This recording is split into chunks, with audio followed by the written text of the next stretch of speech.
मेरा नाम डॉक्टर राकेश मेहरोत्रा है और मैं शाहजहांपुर से बोल रहा हूँ। इस बिजनेस में मेरा हाईएस्ट लेवल जो है वो फाउंडर प्लैटिनम है। और मैं एक्चुअली में जो आज बात करने जा रहा हूँ वो एक ऐसा सेंसिटिव टॉपिक है जो कुछ लोगों को बहुत अच्छा लगेगा, कुछ लोगों को थोड़ा सा अनॉय कर सकता है। इस बिजनेस में हम लोग 2000 से हैं और मैंने जो कुछ भी सीखा है वो इस बिजनेस से ही सीखा है और इस बिजनेस के सिस्टम से सीखा है। इस बिजनेस टॉक जो हम आज करने जा रहे हैं इसमें पीपल शब्द बार बार आएगा। पीपल मतलब लोग। अगर हम लोगों को समझ लें कि ये बिजनेस या कोई बिजनेस करना आसान हो जाएगा इससे। कुछ लोग एक बार में समझ में आ जाते हैं और कुछ लोग कभी भी नहीं समझ में आते हैं। इसलिए हम में से बहुतों ने इस बिजनेस में रिकमेंडेड बुक प्रोग्राम पर हम लोगों ने कुछ बुक्स पढ़ी हैं। जो पुराने लोग हैं और जो नए लोग हैं उनसे मेरा सजेशन है कि इन बुक्स को जरूर पढ़ लें। उसमें 4 बुक्स हैं बेसिकली जो शुरू से बताई जाती हैं। पहला है स्किल्स विद पीपल, दूसरा है how to win friends and influence people, तीसरा है पर्सनालिटी प्लस और चौथा है 5 लव लैंग्वेजेस। अगर हम ये समझने की कोशिश करें तो ये चारों जो किताबें हैं ये लोगों के बारे में बात करती हैं। उस लोग में हम लोग सब इंक्लूड होते हैं, मैं खुद भी इंक्लूड होता हूँ। हमारी स्पाउसेस, हमारे बच्चे, इस बिजनेस में जितने भी लोग हैं तो सभी लोग इंक्लूड होते हैं। और हम जितना भी स्किलफुल हो जाए, थोड़े समय बाद हमें लगने लगता है कि people are very tough, people are very highly unpredictable. हमको समझ में आना चाहिए कि ये पीपल शब्द इतना इंपॉर्टेंट क्यों। दुनिया में कोई भी काम पीपल यानी लोगों के बिना नहीं हो सकता। जब हम पैदा हुए थे तो माँ के पेट से बाहर आए थे तो सबसे पहले हमें किसी दाई या नर्स ने ही अपनी गोद में लिया था। और जब हम हमारी डेथ होगी तो हमारा फ्यूनरल भी कुछ लोग ही करेंगे। तो यानी ये समझ में आना चाहिए कि बिना लोगों के इस दुनिया में दुनिया नहीं चल सकती। जिस जूम मीटिंग में हम लोग बैठे हैं या जिस लैपटॉप पर या मोबाइल फोन पर हम लोग कनेक्टेड हैं, इस लैपटॉप या मोबाइल फोन की डिस्कवरी भी किन्हीं लोगों ने ही की थी। और ये जूम ऐप नामक जो ऐप है वो भी किसी ने बनाई थी। ये एमबे बिजनेस का जो कंसेप्ट है जो रिच डिबास और जेवॉन लंडन ने बनाया था वो भी लोग ही थे। हम लोग नेटवर्क 21 या ब्रिट वर्ल्ड वाइड या हाई फ्लायर से किसी भी टीचिंग सिस्टम से कनेक्टेड रहे हैं, ये भी किन्हीं लोगों ने ही बनाया था। कहने का अभिप्राय यह है कि ये बिजनेस या लाइफ का कोई भी बिजनेस हम लोगों के बिना नहीं कर सकते। हम ईश्वर की प्रार्थना पूजा में इतना समय लगाते हैं और लोगों को समझने की कला को कभी भी नहीं सीखते हैं। इसलिए मैंने इतनी लंबी भूमिका बनाई है। हमें ये अच्छी तरह समझना होगा कि लोगों में 3 चीजें होती हैं। हर व्यक्ति में 3 चीजें होती हैं। एक है माइंड नामक सॉफ्टवेयर, एक बॉडी नामक हार्डवेयर और एक स्पिरिट नामक सुपर सॉफ्टवेयर। और हमें इन तीनों पर काम करना होगा। क्या आपको पता है कि ये बिजनेस 100 से ज्यादा कंट्रीज में क्यों चलता है? आज तक कभी से वापस नहीं हुआ। वो कंट्रीज कैपिटलिस्ट कंट्री भी हैं, वो कंट्रीज कम्युनिस्ट कंट्री भी हैं, वो कंट्रीज सोशलिस्ट कंट्रीज भी हैं। और कहीं से भी ये वापस नहीं आया और हर जगह चल रहा है। क्यों? क्योंकि इसकी वजह है कि वहां पर लोग हैं और लोगों में 3 चीजें होती हैं: ड्रीम्स, डाउट्स एंड फियर्स। हमें ड्रीम्स को रिकॉग्नाइज करना है अपने और लोगों के, हमें डाउट्स क्लियर करना है अपने और लोगों के फियर्स को डील करना है। क्राउन एम्बेसडर, हम में से जो लोग पुराने लोग हैं उन्होंने क्राउन एम्बेसडर मिस शाला का नाम कई बार सुना होगा। मैंने उन्हें लाइव कई सेशन में सुना है। जिन्होंने नहीं सुना है उनको मैं बता दूं कि उनका नेटवर्क इतने ज्यादा देशों में है कि टाइम जोन डिफरेंस की वजह से कहा जाता है कि उनके साम्राज्य में कभी सूर्य अस्त नहीं होता। क्योंकि कहीं ना कहीं कोई प्रोडक्ट, उनके नेटवर्क में कोई ना कोई प्रोडक्ट कोई खरीद रहा होता है, या कहीं ना कहीं नेटवर्किंग हो रही होती है। उन्होंने एक बार बताया कि जब मैं बड़े लोगों के पास, बड़े लोगों का मतलब यह है कि जब आप बहुत अपने से पीयर्स एंड अबव लोगों के पास में इस बिजनेस में जाते हैं, तो बहुत से लोग कहते हैं कि कुछ कंस्ट्रक्टिव बताइए।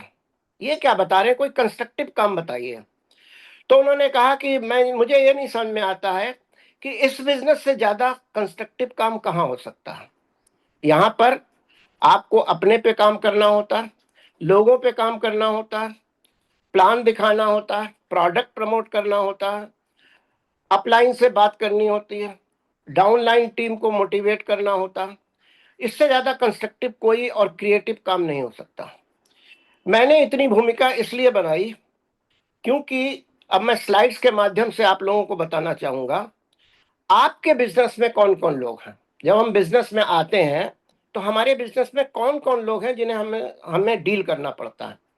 नंबर 1, कंज्यूमर या प्रीफर्ड कस्टमर। नंबर 2, एबीओ, जो बिजनेस ज्वाइन कर लेते हैं। उन एबीओज में भी दो लोग होते हैं, एक वो जो सिर्फ होलसेल रेट पे प्रोडक्ट्स लेना चाहते हैं, और एक वो लोग जो टीम बिल्डर हैं और बड़ी टीम क्रिएट करके बड़ा पैसा पैदा करना चाहते हैं। फिर आपके अलावा आपकी टीम में आपके डाउनलाइन लीडर्स होते हैं, उनको आपको डील करना होता है। फिर आपके अपलाइन लीडर्स होते हैं, उनमें आपको समझना होता है कि किसको सुनना है, किससे काउंसलिंग लेनी है, किससे मोटिवेशन लेना है। और फिर बहुत सारे क्रॉस लाइन लीडर्स होते हैं जिनको आपको डील करना होता है। डील करना से मतलब है कि उन्हें समझना होता है उनसे क्या राय लेनी है और क्या राय नहीं लेनी। अब स्लाइड्स के माध्यम से हम इन 12 पॉइंट्स में मैंने समराइज किया है, इसमें लोगों के बारे में और गोल्स के बारे में कुछ बात करना है। तो मैं रिक्वेस्ट करूंगा कि प्लीज पहली स्लाइड शेयर करें। There are two kinds of people in this business, product movers and business builder. इस बिजनेस में जब हमारे बिजनेस में लोग आ जाते हैं तो उसमें से दो ही तरीके के लोग होते हैं। एक वो जो प्रोडक्ट पे उनका असीम विश्वास होता है, वो प्रोडक्ट यूज करते हैं और प्रोडक्ट बेचते हैं, प्रमोट करते हैं। और दूसरे वो होते हैं जो बिजनेस बिल्डर होते हैं। अगर हम देखें कि हमें दोनों ही कंडीशंस में हमें लोगों से बात करनी है, और अगर हम लोगों से बात नहीं कर सकते हैं, if you can not talk to the people, it will be very difficult to build this business. अक्सर हमने लीडर्स को कहते सुना है कि शुरू में वो बहुत इंट्रोवर्ट थे, किसी से बात नहीं कर सकते थे, लेकिन बिजनेस में उन्हें सक्सेस तभी मिली जब उन्होंने अपनी पर्सनालिटी को चेंज किया। और पर्सनालिटी चेंज हो सकती है, वो एक्सट्रोवर्ट बने और उन्होंने लोगों से बात करना सीखा। इसमें उन्हें समय लगा, लेकिन जब वो लोगों से बात करना सीखा, लोगों से मिलने लगे, तभी उनका बिजनेस बिल्ड हुआ। कहने का अभिप्राय यह है कि हम जब सर्विस में होते हैं, किसी भी सर्विस में होते हैं, तो चाहे वो सरकारी हो चाहे गैर सरकारी हो, उसमें हमें लिमिटेड लोगों से बात करनी होती है, अपने सबऑर्डिनेट एम्प्लॉइज से या अपने बॉसेस से। लेकिन अगर हम कभी किसी बिजनेस में होते हैं तो उस बिजनेस में हमें, चाहे कोई सा भी बिजनेस हो, हमें लोगों से मिलना होता है और लोगों को डील करना होता है। तो अगर हम लोगों को डील करने की और लोगों से मिलने की कला को सीख लें तो ये बिजनेस करना आसान हो जाएगा। अब आप लोगों ने बहुत सुना होगा, first impression is the last impression, या first impression should be the best impression. इसके बारे में हम बात करना चाहेंगे। हमने स्लाइड में लिखा है, don't form an opinion too quickly about the showing first impression is the last impression. ऐसा इसलिए है कि कोई भी व्यक्ति, हम बिजनेस में ही लोगों को ज्वाइन कराते हैं और शुरू में वो बहुत अच्छी बातें करते हैं, फर्स्ट इंप्रेशन देते हैं। हम लोगों से मिलते हैं, वो फर्स्ट इंप्रेशन उनका बहुत अच्छा होता है, हम बहुत इन्फ्लुएंस हो जाते हैं कि ये बंदा तो बिल्कुल, जैसे कि नारंग साहब कहते हैं, फट्टे चक देगा। लेकिन वो फर्स्ट इंप्रेशन उसका जो लास्ट इंप्रेशन नहीं होता है, क्योंकि हर व्यक्ति फर्स्ट इंप्रेशन में अपने को अच्छा दिखाने की कोशिश करता है, और ज्यों ज्यों लोग आप उससे मिलते जाते हैं, त्यों त्यों आपको समझ में आता है कि इस बिजनेस की उस व्यक्ति की पर्सनालिटी क्या है, वो कैसा बंदा है, इजी टू डील है, कॉम्प्लिकेटेड है, क्या है। तो इसलिए फर्स्ट इंप्रेशन के बारे में कभी भी ओपिनियन न बनाएं, ऐसा मेरा मानना है। Don't trust people what they से, वॉच व्हाट दे डू। ये फ्रेज जो है बहुत ही समझने का है कि लोग क्या कहते हैं, इस पर प्लीज ट्रस्ट मत करिए, उन्हें करते देखिए। लोग कहेंगे आपके बिजनेस में डाउनलाइन आएगी, ज्वाइन करेगी, कहेंगे मैं ये कर दूंगा, वो कर दूंगा, और थोड़े दिनों बाद आपको समझ में आता है कि that person is not trustworthy. और बिजनेस में ट्रस्ट इज वेरी इंपॉर्टेंट हर व्यक्ति के लिए। जो व्यक्ति बिजनेस कर रहा है, मैं माई सेल्फ इंक्लूडिंग, कि मुझे ट्रस्टवर्दी होना है। मेरा अपलाइन जो मुझे काउंसलिंग दे रहा है, ही शुड बी ट्रस्टवर्दी। मेरा डाउन लाइन जो मुझसे रोज कमिटमेंट करता है, ही शुड बी ट्रस्टवर्दी। लेकिन हमें एक बार में उन्हें ट्रस्ट नहीं करना है, हमें यह देखना है कि क्या वो अपने एक्शन से दिखाते हैं कि दे आर रियली ट्रस्टवर्दी। अब इस स्लाइड को जरा गंभीरता से समझना होगा। People are like tea bags, you never know how strong they are until they are in hot water. That is when their true color appears. मतलब ये है कि लोग जो हैं वो टी बैग्स की तरह हो। जो लोग चाय टी बैग से बनाते हैं, मैं इस समय खुद ही पी रहा हूं टी बैग की चाय, आपको नहीं पता कि उनका रियल कलर क्या है, क्योंकि टी बैग को जितने हॉट वाटर जितना ज्यादा होगा, तब चाय का कलर रियली अपीयर होगा। तो लोगों की रियल थिंग आपको समझ में तब आएगी जब वो किसी स्ट्रगल से जा रहे होंगे, जब कोई ऐसा सरकमस्टांसेस आएगी, जब आपने जो उनसे उन्होंने जो आपसे कमिटमेंट किया है, या जो आप उनसे एक्सपेक्ट कर रहे हैं, और आप देख रहे हैं कि वो सरकमस्टांसेस को डील नहीं कर पा रहे हैं और आपसे कोई ना कोई बहाना बना रहे हैं। तो people are like tea bags, you never know how strong they are until they are in hot water. और जो लोग हॉट वाटर में अपना रियल कलर देते हैं, अब यहाँ पे रियल कलर दो है। यहाँ रियल कलर यह है कि उनकी ओरिजिनलिटी, यानी खराब चीजें लोगों को मतलब सर्कमस्टांसेस को डील न करने की जो चीज आ जाती है, वो रियल कलर होता है। और दूसरा रियल कलर का मतलब यहाँ पे है कि तब पता आपको उनका रियल पता चलता है कि how strong they are, how helpful they are will be in your business, how trustworthy they are. तो यहाँ पे रियल कलर मीन्स कि दो चीजें होती हैं, जिसको मैंने एक्सप्लेन कर दिया। इफ अब अभी तक मैंने लोगों के बारे में बात करी थी। अब you can not lead whom do you need. A business leadership driven business है, ये लीडरशिप ड्रिवन बिजनेस है। तो इसमें आप ये देख पाएंगे कि आप लीडर भी हैं और फॉलोअर भी हैं। आप अपनी टीम के लीडर हैं और अपनी अपलाइन टीम के फॉलोअर हैं। तो अगर आप लोगों को जिनको लीड कर रहे हैं, उनकी आपको नीड है। अब ये दो नीड दो तरीके की होती है। इस बिजनेस में हमारे अपलायंस ने बहुत सारा देख रखा है, जिन्होंने बड़ा बिजनेस बिल्ड किया है। ये नीड हमारी दो तरीके की होती है। हमें डाउन लाइन से पीवी चाहिए अपना गोल पूरा करने के लिए, या हम डाउन लाइन से, कई बार इस बिजनेस में देखा जाता है कि कई बार हम अपने डाउन लाइन से पैसे उधार ले लेते हैं, हम अपने डाउन लाइन से प्रोडक्ट उधार ले लेते हैं, और फिर हम एक्सपेक्ट करते हैं कि वो हमारी रिगार्ड करेंगे क्योंकि हम अपलाइन हैं, और वो हमारे लिए पीवी करेंगे, हमारे लिए काम करेंगे। एवरीबडी इज वेरी स्मार्ट, वो सब समझ में आ जाता है कि उसे क्या चीज जो है कि उसका अपलाइन कैसा है। तो you can not lead whom do you need. अब हम थोड़ी सी गोल्स के बारे में बात करेंगे। गोल्स के बारे में, जैसे स्किल्स विद पीपल और ये सब किताबें लोगों के बारे में लिखी गई हैं, ऐसे ही गोल्स के बारे में बहुत सारी बातें होती हैं।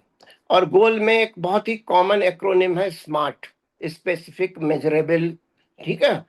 तो ये सब जो चीजें होती हैं, तो इसलिए इसमें मैं गोल्स के बारे में कुछ ऐसी बातें करना चाहूंगा। If you are setting goals that are too long term, you are probably not going to achieve them. Goal set करना एक कला है।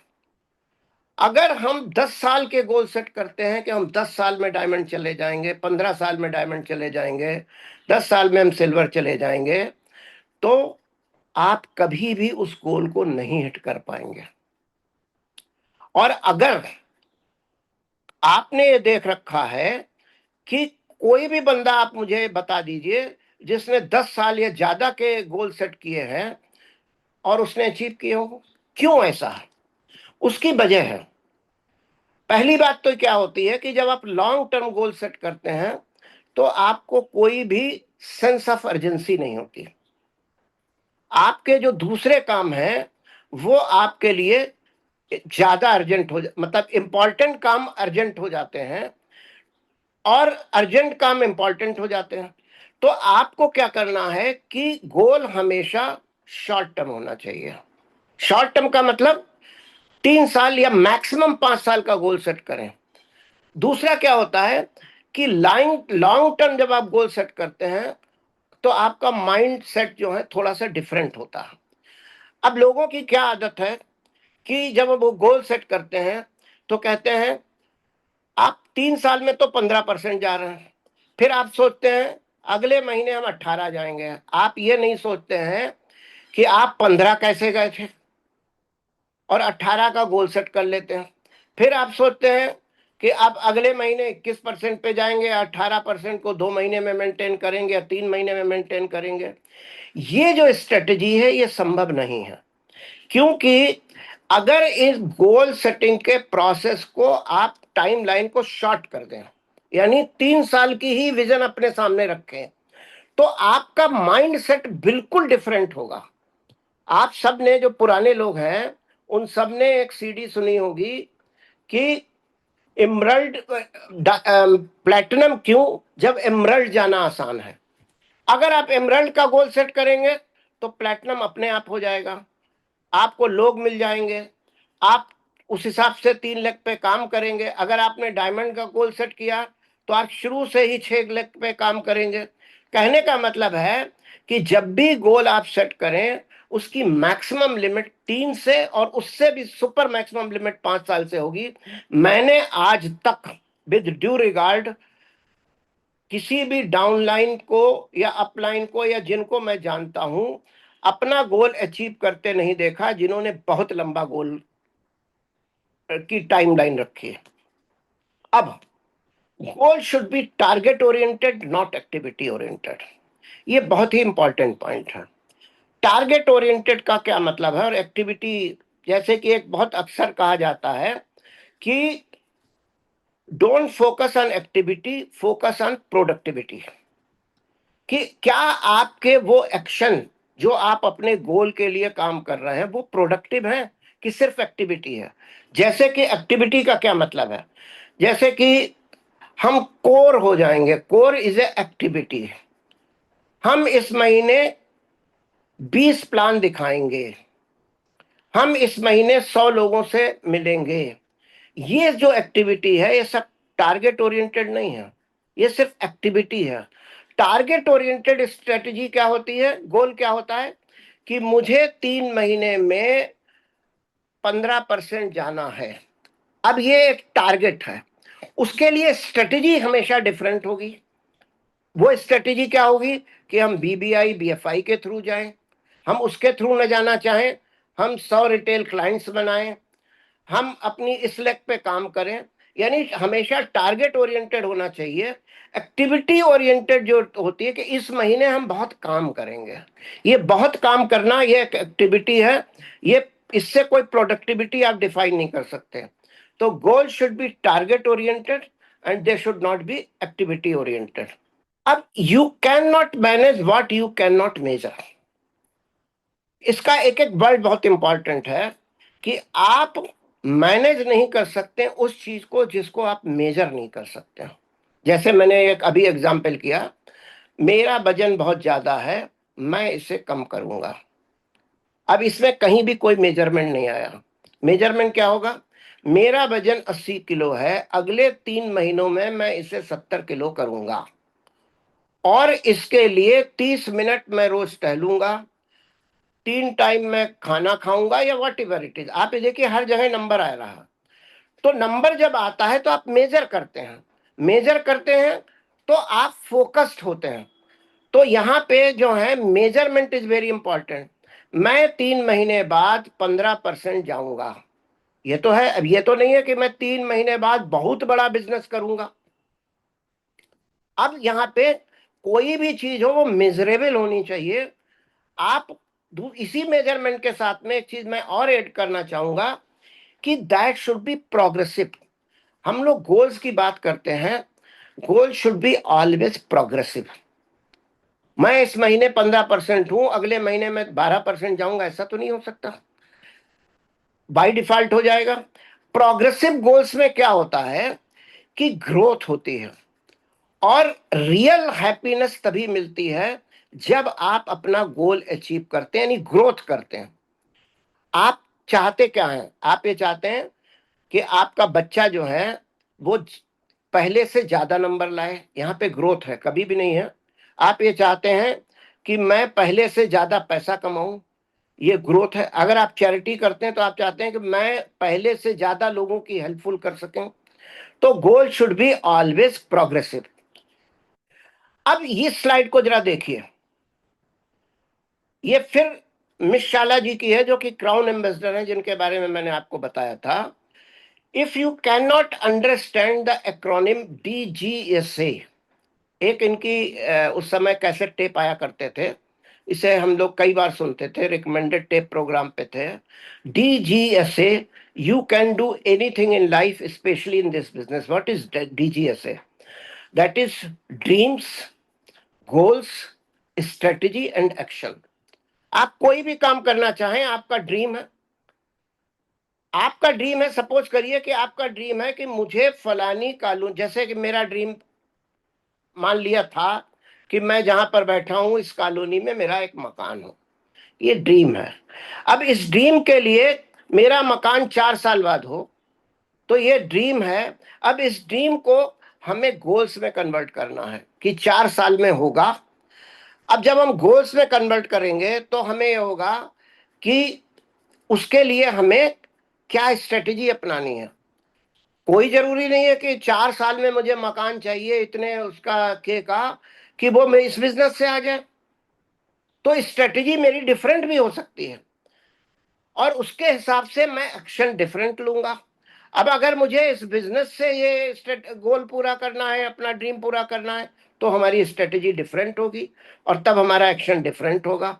तो आप कोई भी आपका ड्रीम हो, आप उस ड्रीम को गोल में कन्वर्ट करें। गोल में हमेशा टाइमलाइन होगी, गोल मेजरेबल होगा, और फिर एक स्ट्रेटेजी बनाएं। अगर आप इस ड्रीम से इस गोल बनाकर स्ट्रेटेजी कर रहे हैं, तो अपने उस अपलाइन से डिस्कस करें। इस बिजनेस की एक खास बात है कि आपका जो भी ड्रीम होगा, आपके अपलाइन लीडरशिप में कोई ना कोई व्यक्ति ऐसा जरूर होगा, उसने इस बिजनेस से उस ड्रीम को पूरा किया होगा, और उससे आप काउंसलिंग लें और उससे मिलकर स्ट्रेटेजी बनाएं, और फिर स्ट्रेटेजी के बाद में आप एक्शन लें। तब आप कोई भी काम कर सकते हैं, इस बिजनेस में तो कर ही सकते हैं। इस बिजनेस में हम जब लोगों को लाते हैं तो थोड़े दिनों बाद हम पाते हैं कि फिर वो लोग कह लेते हैं कि मेरे फाइनेंसेस सही नहीं है, मेरे पास सब पैसे खत्म हो गए हैं, मैंने लोगों से पैसे उधार ले रखे हैं, मेरे साथ ये सरकमस्टांसेज हैं, मुझे बच्चे की फीस भरनी है इस महीने, इसलिए मैं पीबी नहीं कर सकता हूं। तो सबसे पहले मैंने 2 बातें कहना चाहूंगा। पहली बात कि इस बिजनेस में बेरोजगार लोगों को स्पॉन्सर न करें जब तक कि वो ऑलरेडी कोई फर्स्ट इनकम न प्राप्त कर रहे हो। ऐसा मैंने सुन रखा है और देख रखा है। थोड़े दिनों बाद क्या होता है कि इस तरीके के लोग आपके लिए हेडेक हो जाते हैं, और आपका अगर आपका थोड़े से आप काइंड हार्टेड हैं तो आप फिर हेल्प उनकी करने लगते हैं, और आप पाते हैं कि बिजनेस अलग हट गया, और फिर कॉम्प्लिकेशन पैदा हो गया। तो मैंने डायमंड्स अंकुर एंड तरु गुप्ता को सुन रखा था। उन्होंने पहली एक बार कहा कि मेरे बाद साथ में मेरा एक बहुत ही तगड़ा दोस्त जो इस बिजनेस में बहुत ही मेरी टॉक से इन्फ्लुएंस था, वो ज्वाइन करना चाहता था। तो मैंने उससे कहा कि पहले मैं तुम्हें सर्विस दिलाने में हेल्प करूंगा, और जब मैंने उसे कोई सर्विस दिला दी ड्यू टू हिज इन्फ्लुएंस, तब सर्विस में जब वो आ गया तब उन्होंने उसे बिजनेस में स्पॉन्सर किया। तो कृपया इस बिजनेस में बेरोजगार लोगों को ना एम्प्लॉय करें, क्योंकि इस बिजनेस में प्रोडक्ट मूवमेंट का बिजनेस है, प्रोडक्ट कैश में मिलते हैं और वो प्रोडक्ट नहीं यूज करेंगे। अब हम जैसे कि डीजीएसए की बात करी, तो वैसे ही मैं एक जनरल, शैलेश जी ने एक बार फाइनेंशियल एजुकेशन पे बात करी थी, मैं भी बात दो तीन लाइनों में, एक सीट बेल्ट अप्रोच होती है फाइनेंशियल एजुकेशन में। ये सीट बेल्ट अप्रोच क्या होती है? सीट बेल्ट हम लोग कार जब ड्राइव करते हैं तो बांधते हैं, क्यों बांधते हैं? इसलिए बांधते हैं कि हम सेफ रहें, सिक्योर रहें। हम स्कूटर या टू व्हीलर पे चलते हैं, हम हेलमेट लेते हैं, क्यों? क्योंकि हम सेफ और सिक्योर रहें। तो मैं सबके लिए ये बात करना चाहूंगा कि आप के पास में फाइनेंशियल एजुकेशन का जो पहला पार्ट होना चाहिए वो सीट बेल्ट स्ट्रेटेजी होनी चाहिए, कि हर व्यक्ति के पास में जो सर्विस में हो या बिजनेस में हो, उसके पास में कम से कम 6 महीने की इनकम एक इमरजेंसी फंड होना चाहिए, जिसे वो 24 घंटे के अंदर कहीं से भी निकाल सकता है। अब अगर आपकी 1 लाख की इनकम है मंथली, तो आपके पास में कम से कम 6 लाख होने चाहिए बैंक में या cash, what ever it is, कहीं भी जहां से आप निकाल सकते हैं। अगर आपकी 50,000 हो तो 3 लाख हो सकता। पता चला कि हम इस बिजनेस में बहुत से लोग देखते हैं कि लोगों के पास कोई फंड नहीं होता, और वो बाद में कहते हैं कि अब तो मेरे पैसे खत्म हो गए। अगले महीने जब सैलरी मिलेगी, 4 तारीख होता है, जब बिजनेस में ऑफर आते हैं, वो कहते हैं इस महीने की मेरी सैलरी नहीं आई। तो ये कृपया करके इस चीज को समझ लें कि आपके पास हमेशा 6 महीने का इमरजेंसी फंड होना चाहिए। दूसरा क्या है? दूसरी सीट बेल्ट स्ट्रेटेजी है कि आपके पास में एक अच्छा टर्म इंश्योरेंस होना चाहिए। अच्छा टर्म इंश्योरेंस से क्या मतलब है? टर्म इंश्योरेंस अच्छा होना चाहिए। जो लोग टर्म इंश्योरेंस नहीं समझते हैं वो बाद में समझ लें। टर्म इंश्योरेंस क्या होता है कि जैसे आप अपनी कार या टू व्हीलर या सबका वो या मेडिक्लेम कराते हैं, तो आप ये देखते हैं कि अगर कार टूट जाती है या कुछ हो जाता है तो आपको अमाउंट मिलता है रिपेयर के लिए। तो ऐसे ही टर्म इंश्योरेंस का मतलब होता है कि अगर आपकी डेथ हो जाए तो आपका नामित व्यक्ति जो भी है उसे उस इंश्योरेंस के अमाउंट के उसमें पैसा होना चाहिए। टर्म इंश्योरेंस का प्रीमियम बहुत कम होता है। तो आपका आईटीआर, इनकम टैक्स रिटर्न, या आपकी इनकम के हिसाब से अपना टर्म इंश्योरेंस ले लीजिए। और ये टर्म इंश्योरेंस कितना होना चाहिए? जितना आपका इनकम टैक्स रिटर्न अलाउ करे, लेकिन ब्रॉडली सपोज करिए कि आपकी 50,000 रुपए महीने की इनकम है।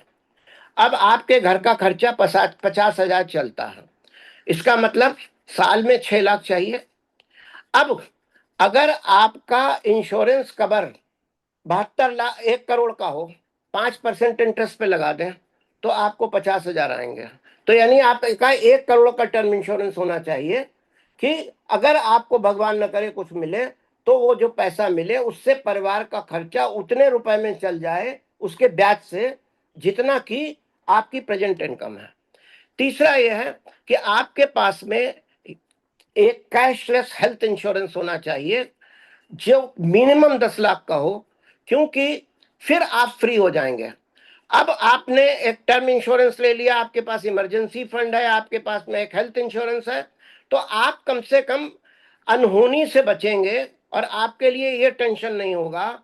और आप फिर कुछ भी करिए, फिर आप इस बिजनेस को दाप के करिए या कोई भी अपना काम दाप के करिए। तो ये मेरा फाइनेंशियल एजुकेशन में सजेशन था जो मैंने कहीं सीखा था। Until commitment is made there are only promises and hopes. मैं सभी लोगों से कहना चाहूंगा कि एक कमिटमेंट शब्द है, ये बहुत ही इंपॉर्टेंट है। जब तक आप लाइफ में कोई डिसीजन नहीं लेते हैं और फिर उस डिसीजन पे कमिट नहीं करते हैं, तब तक आप समझ कर लीजिए कि आप सिर्फ वादे कर रहे हैं और सिर्फ आपको आशा है, कभी भी वो लक्ष्य नहीं पूरे होंगे। तो डिसीजन लेना सीखिए। एक ऐसे ही टेप था, उसका नाम था success is just a decision away. आपने देखा होगा इस बिजनेस में, आपने बहुत सुना होगा कि लोग 12% या 15% तक 10 साल से थे और फिर 4 साल में डायमंड चले गए। कैसे चले गए? क्योंकि उन्होंने डिसीजन लिया, उस डिसीजन पे कमिट किया। तो कृपया डिसीजन लें और कमिट करें, वरना आप सिर्फ वादे कर रहे हैं। A man is not old until regrets takes the place of dreams. कभी भी व्यक्ति बूढ़ा नहीं होता जब तक कि उसे रिग्रेट ना हो, मतलब वो हमेशा ड्रीमफुल होना चाहिए, उसे हमेशा होपफुल होना चाहिए। एक विक्टर फ्रैंकल की किताब है जो बहुत ही फेमस है, उसमें है मैन सर्च फॉर मीनिंग। तो उसमें वो हिटलर के कैंप्स की बात करता है कि उन कैंप में डॉक्टर विक्टर फ्रैंकल एक ऑस्ट्रियन साइकियाट्रिस्ट थे। वो कहते थे कि उस कैंप में वही लोग बचे जिन्हें आशा थी कि वो बाहर निकल आएंगे और अपने परिवार के लिए कुछ करेंगे। तो आप तब तक होपफुल हमेशा रहें, लास्ट मोमेंट तक, वरना आप हमेशा रिग्रेटफुल रहेंगे। If I can do it you can do it too, ये आपने बहुत सुना होगा। क्योंकि जो स्टेज से बात करता है कि if I can do it you can do it too, तो वो इसलिए बात करता है कि उसने सोच रखा था कि वो इस बिजनेस को नहीं कर सकता। उसने ये सोच रखा था कि अरे वो तो, जैसे आपने देखा होगा एक एग्जाम्पल है इस बिजनेस में, साइकिल पंक्चर करने वाले आदरणीय दुर्गा शंकर जी भी हैं।